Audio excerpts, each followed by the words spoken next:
Bipolyar affektiv pozuntu nədir?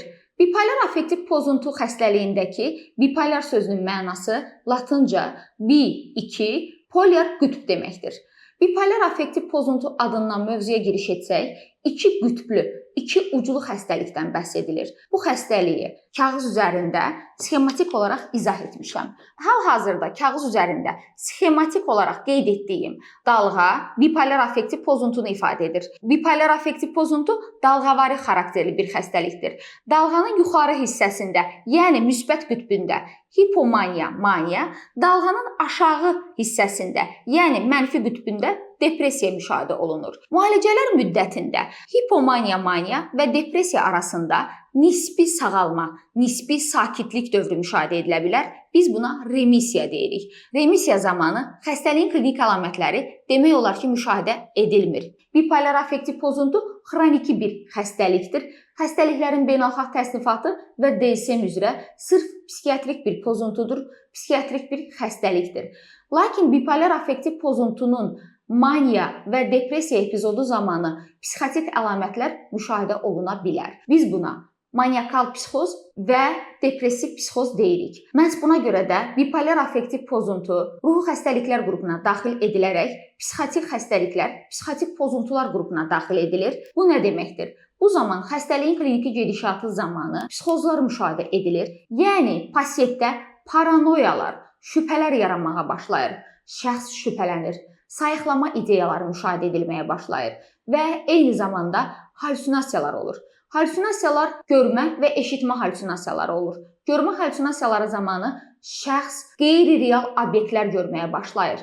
Eşitmə halüsinasiyaları zamanı isə şəxs qeyri-real, həqiqətdə olmayan səslər eşitməyə başlayır. Bipolyar affektiv pozuntu DSM-5-ə görə 6 növü vardır. Tip 1 bipolyar pozuntu, Tip 1 bipolyar pozuntunun kliniki gedişatı zamanı ön planda, ön cərgədə maniakal vəziyyət müşahidə olunur. Arxa cərgədə isə, yəni kliniki gedişatının arxa tərəfində isə bəzən depressiya müşahidə edilə də bilər, edilməyə də bilər. Tip 2 bipolyar pozuntu. Tip 2 bipolyar pozuntu zamanı isə xəstəliyin kliniki gedişatında ön planda, ön cərgədə depressiya müşahidə olunur. Arxa cərgədə isə, yəni kliniki gedişatında arxa planda isə hipomaniya müşahidə edilir. Tip 2 bipolyar pozuntu zamanı maniakal epizod müşahidə edilmir. Üçüncüsü siklotimik pozuntu. Siklotimiya zamanı yüngül və xroniki dalğalanma müşahidə edilir.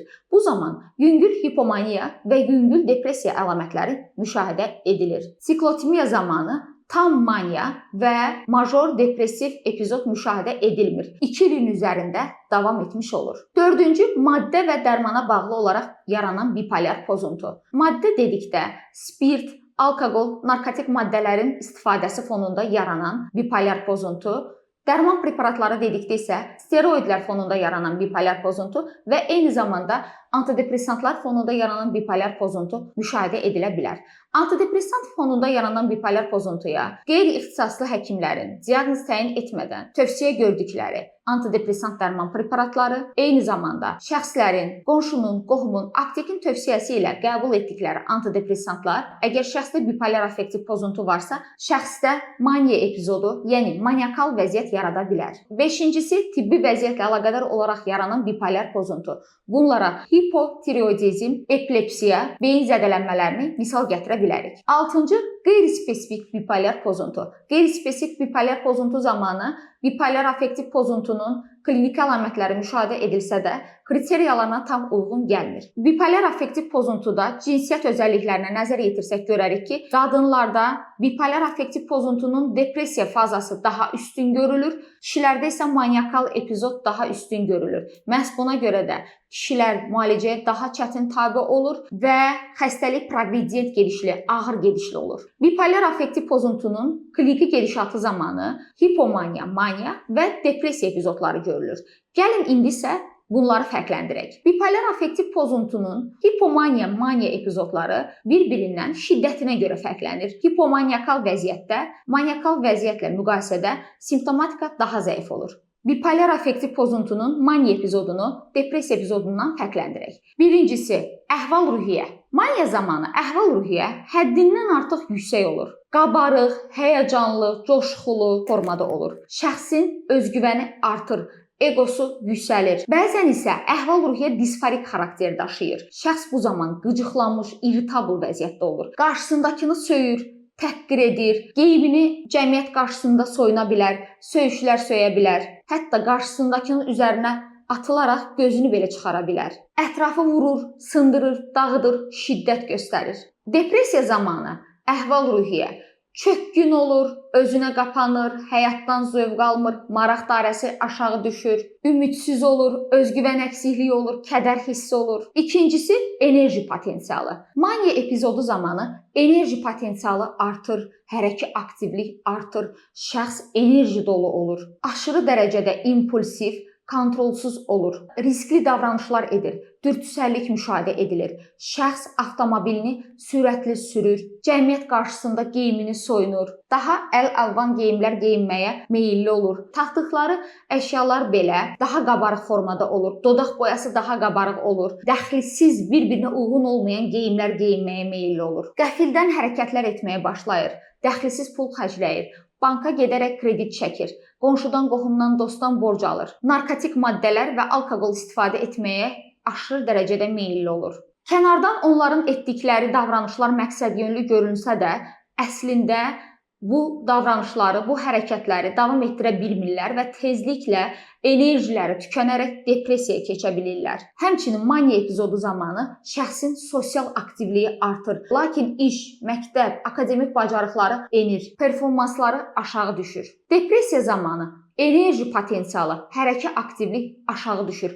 Şəxs hərəkətsiz vəziyyətdə olur, heysiz olur, yerindən qalxa bilmir, yerindən qalxıb bir yerə keçə bilmir, yatağından qalxa bilmir, motivasiyası aşağı düşür. Üçüncü, yuxu pozuntuları. Maniakal epizod zamanı şəxsin yuxuya qarşı olan tələbatı azalır. Şəxs gecə ərzində 2-3 saat yatır. Az yatmağına baxmayaraq səhər də enerjili olur.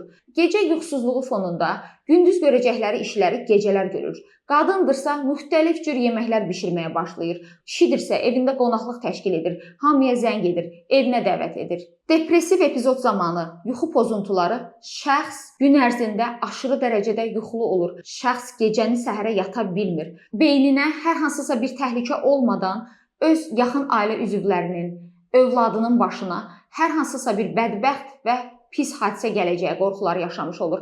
Məhz bu qorxular fonunda başını yastığına qoyduqda belə yuxuya gedə bilmir. Çətinliklə yuxuya keçir. Səhərə yaxın mürgüləyir və gecə yuxusuz fonunda səhər yatağından qalxmaq istəyi olmur. Gün ərzində halsız, heysiz, taqətsiz vəziyyətdə olur. Dördüncü, yaddaş və koqnitiv funksiyalar.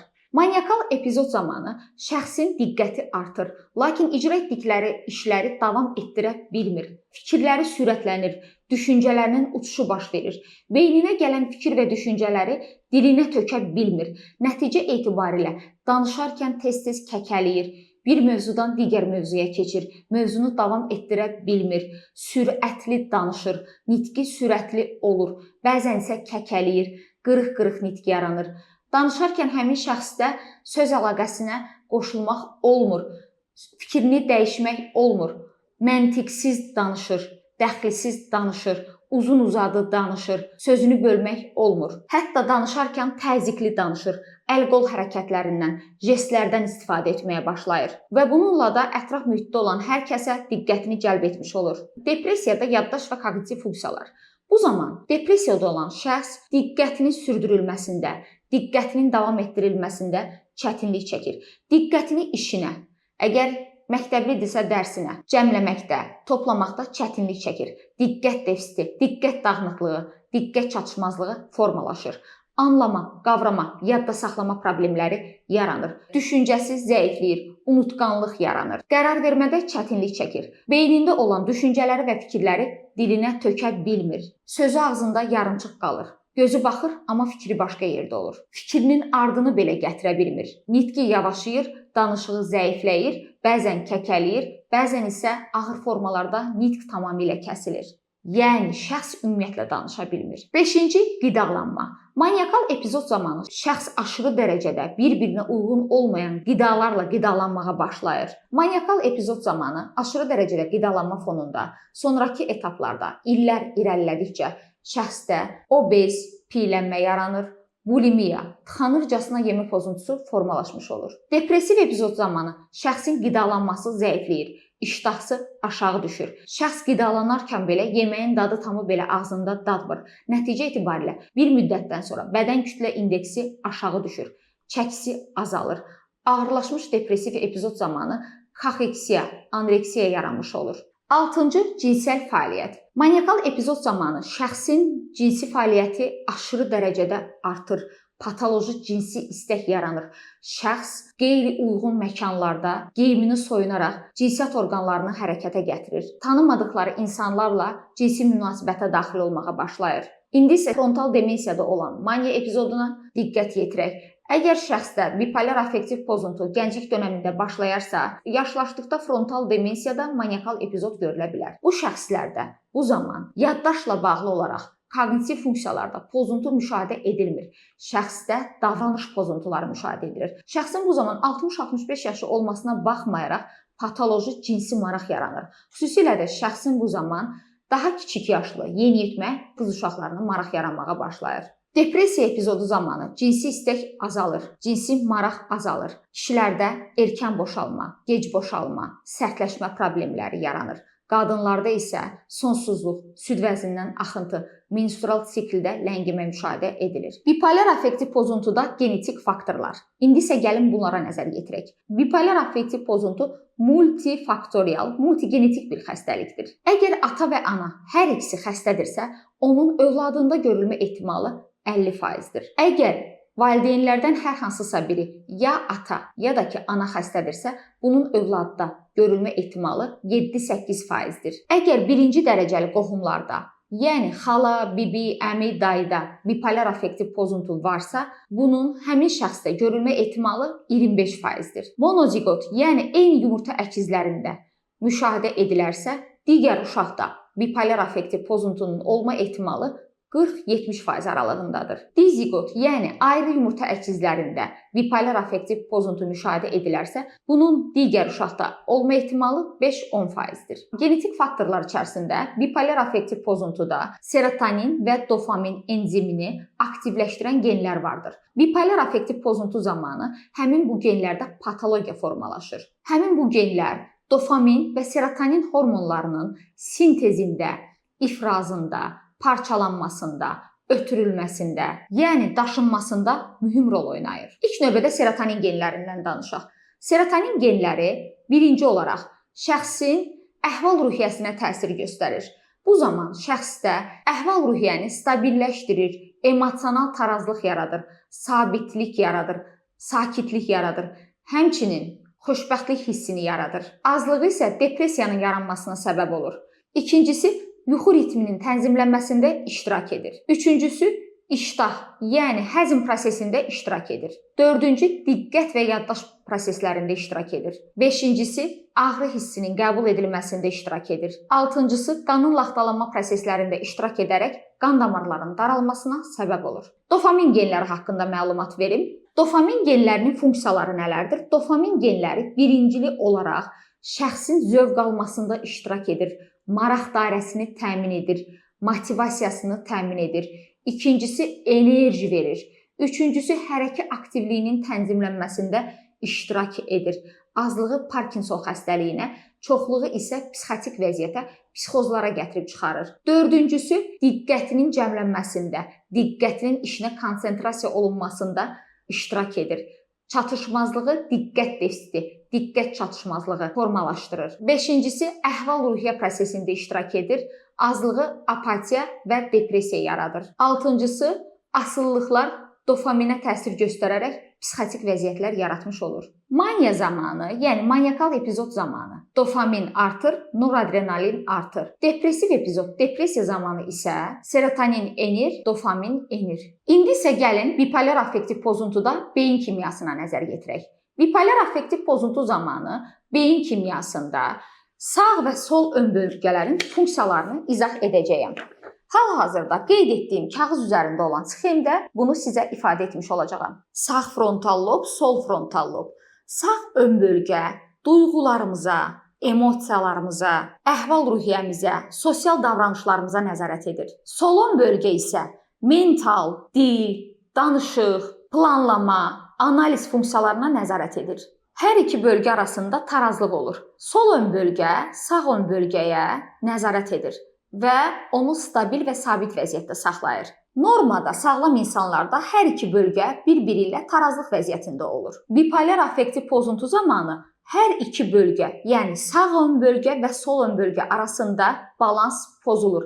Artıq bu zaman xəstəlik əlamətləri formalaşmağa başlayır. Hipomaniya və maniya epizodu zamanı sağ ön bölgə, yəni sağ frontal lob həddindən artıq fəaliyyət göstərir, hiperaktivlik müşahidə edilir. Sol ön bölgənin isə sağ ön bölgəyə nəzarəti nisbətən zəifləyir. Sağ ön hemisferin fəaliyyəti artır, sol ön hemisferdə isə fəaliyyət nəzarəti zəifləmiş olur. Nəticə etibarilə EEG müayinəsi zamanı bu zaman alfa dalğaların aktivliyi azalır, beta dalğaların aktivliyi artmış olur. Frontal alfa asimetriyası müşahidə edilir. Nəticə etibarilə hipomaniya və maniyanın kliniki əlamətləri müşahidə edilməyə başlayır.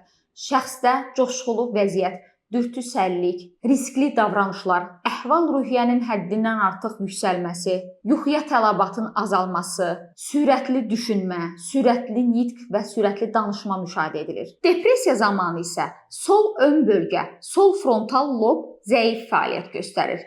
Nəticə etibarilə sağ ön bölgə nisbətən dominant fəaliyyət göstərmiş olur. Sol ön bölgədə bu zaman hipoaktivlik müşahidə edilir. Yəni sol ön hemisferin fəaliyyəti azalır, sağ ön hemisfer dominant fəaliyyətində isə mənfi emosiyalar formalaşmağa başlayır. Nəticə etibarilə EEG müayinə zamanı alfa dalğaların aktivliyi artmış olur. EEG-də funksional asimetriya müşahidə edilir. Yəni frontal alfa asimetriyası müşahidə edilir. Bütün bunların fonunda depressiyanın kliniki əlamətləri formalaşmağa başlayır. Şəxsin enerji potensialı aşağı düşür, hərəkət aktivliyi azalır, özgüvən əksikliyi yaranır, maraq dairəsi aşağı düşür, zövq alması azalır, apatiya, ümidsizlik, motivasiyanın enməsi, nitqdə yavaşlama, düşünmədə yavaşlama müşahidə edilməyə başlayır. Və bütün bunların fonunda depressiyada olan şəxslər xəyallar qurmağa başlayır və nəticə etibarilə intihar riski artır, suisidal risklər etməyə başlayır. Psixotik əlamətlər formalaşır. Şəxs həyatdan bezir, bitkin vəziyyətdə olur. Nəticə etibarilə beyində baş verən bu dəyişikliklər fonunda patoloji hemisferik asimetriya formalaşır. Patoloji hemisferik asimetriya zamanı sağ və sol yarımkürələrin funksional və struktur baxımından balansı pozulur. Nəticədə emosiya, davranış və diqqət problemləri yaranmış olur. Və müalicə üsulu kimi tətbiq edilən maqnit sayının stimulyasiyası zamanı əgər pasiyent depressiv vəziyyətdədirsə, depressiv epizod müşahidə olunarsa, bu zaman həmin bu maqnit stimulyasiya sol ön bölgəyə, əgər pasiyent maniakal vəziyyətdədirsə, maniya epizodu müşahidə edilərsə, bu zaman maqnit sayının stimulyasiyası sağ ön bölgəyə verilir. Bipolar affektiv pozuntunun diferensial diaqnostikası. Bipolar affektiv pozuntu bir neçə xəstəliklərlə müqayisə edilə bilər. Birincisi şizofreniya, ikinci şizoaffektiv pozuntu, üçüncü şəxsiyyət pozuntuları, 4 psixopatiyalar, 5 diqqət əksikliyi və hiperaktiv pozuntu, 6 major depressiv epizod, yəni unipolar depressiya, 7 həyəcan təşviş pozuntuları. Bipolar affektiv pozuntunun diqqət əksikliyi və hiperaktiv pozuntudan əsas fərqi başlanma yaşıdır. Bipolar affektiv pozuntu adətən yeniyetməlik, gənclik dövründən başlayar.